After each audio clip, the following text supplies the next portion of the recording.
ভাত রান্নার চাল দিয়ে এত দারুণ একটা মজাদার স্বাস্থ্যকর নাস্তা বানানো যায়, যেটা একবার দেখলে পরেই আপনাদের ইচ্ছা করবে বানানোর। আসসালামু আলাইকুম মাই টু ফ্যামিলি। দেশ বা দেশের বাইরে যে যেখানে আছেন সকলকে আমার সালাম। সকলে সুস্থ থাকুন, ভালো থাকুন আর নেক পথে চলুন, এই দোয়াই করি আল্লাহ পাকের কাছে। আর আপনারাও আমাদের জন্য দোয়া করবেন, আমরা যেন সুস্থ সবল থাকতে পারি আর নেক পথে চলতে পারি। ফ্রেন্ডস, আজকে আবার চলে এসেছি একটা দারুণ স্বাদের নাস্তা রেসিপি নিয়ে, যেটা ভাতের চাল দিয়ে তৈরি করেছি। না লাগবে আতপ চাল, না লাগবে সুজি, না লাগবে ময়দা, না লাগবে আটা। রোজ আমরা যেই চাল দিয়ে ভাত রান্না করি সেই চাল দিয়েই আমি এই নাস্তাটা বানিয়েছি। আর খুবই স্বাস্থ্যকর আর খুবই টেস্টি নাস্তা। এটা বাচ্চাদের টিফিনে দিতে পারেন বা সকাল সন্ধ্যায় বানাতে পারেন। তো ফ্রেন্ডস, ভিডিওটি প্রথম থেকে শেষ পর্যন্ত দেখবেন, স্কিপ করবেন না। চলুন শুরু করি। বিসমিল্লাহির রহমানির রহিম। এখানে আমি এক বাটি চাল ভিজিয়ে রেখেছিলাম প্রায় 4 থেকে 5 ঘন্টা, যেহেতু এটা সিদ্ধ চাল তো এটা সময় লাগে ভিজতে। তারপরে পানিটাকে ঝরিয়ে একটা গ্রাইন্ডিং জারে দিয়ে দিলাম। আর যেই বাটির মাপ করে চালটা নিয়েছি সেই বাটির মাপ করে হাফ বাটি পানি দিয়ে এটাকে পিষে নিলাম। তারপর একটা বোলে ঢেলে নিয়েছি। পিষে নেবার সময় আমার মোট 2 বাটি পানি লেগেছে। এবার এটাকে 10 মিনিট রেস্টের জন্য রাখবো। ঢাকনা চাপা দিয়ে এক সাইডে সরিয়ে রাখবো। ততক্ষণ আমি একটা মজাদার চাটনি বানিয়ে নেব। এটার সঙ্গে খেতে কিন্তু খুব ভালো লাগবে। তো এখানে আমি ভাজা ছোলা 1 চামচ নিয়েছি, ভাজা বাদাম 1 চামচ নিয়েছি, একটা কাঁচা লঙ্কা, লঙ্কাটা আপনারা চাইলে বেশিও দিতে পারেন, 2 থেকে 3টি রসুনের কোয়া, আর নিয়েছি এখানে ফ্রেশ নারকেল।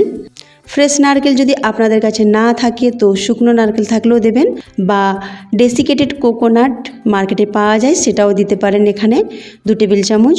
এবার একটু পানি দিয়ে পিষে নেব। এটা নারকেলের চাটনি, সেজন্য নারকেলটা অবশ্যই দিতে হবে। আর এটাকে খুব ভালোভাবে ফাইন পেস্ট তৈরি করে নিতে হবে। এটাকে আমি ফোড়ন দিয়েছি সর্ষে 1/4 চামচ আর শুকনো লঙ্কা দিয়ে, যেটা দেখানো হয়নি, ভিডিও ক্লিপটি ডিলিট হয়ে গেছে। তো আপনারা জানেন আমার ফোনের একটু প্রবলেম চলছে। এবার এটাতে আমি লবণ স্বাদ মতো আর একটু চিনি দিয়ে দিলাম, দিয়ে মিশিয়ে এক সাইডে সরিয়ে রাখলাম। 10 মিনিট পর ফিরে এলাম। ব্যাটারে আমি কিছু সবজি মেশাবো যাতে এটা স্বাস্থ্যকর হয়।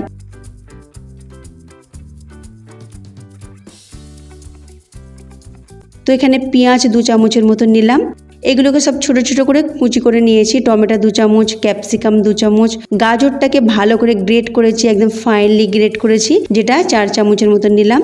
আর ধনে পাতা কুচি আর ফ্রেশ নারকেল কোরানো আমার কাছে ছিল, এটা দিলে স্বাদটা আরও বেড়ে যায়, সেই জন্য নারকেল কোরানোটা দিলাম। আর কাঁচা লঙ্কা একটা দিয়েছি। এবার সব উপকরণ খুব ভালোভাবে মিশিয়ে নেব ব্যাটারের সাথে।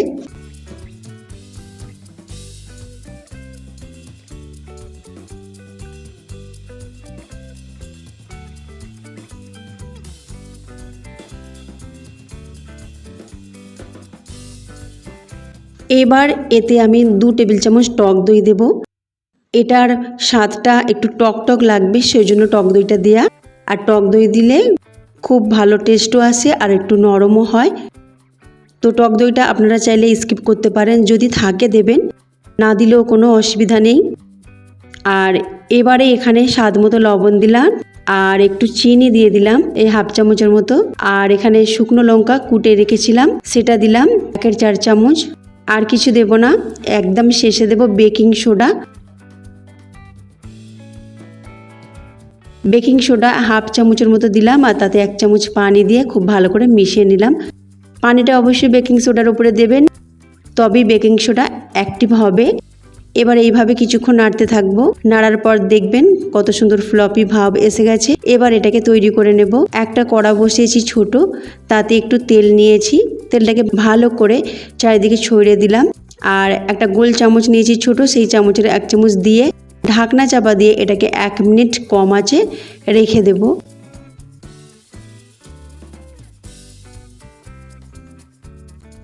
এক মিনিট পর আমি খুলে দেখছি, দেখুন কত সুন্দর ফুলে উঠেছে। এটাকে তুলে নিলাম। আর একটা আমি আপনাদেরকে বানিয়ে দেখাবো।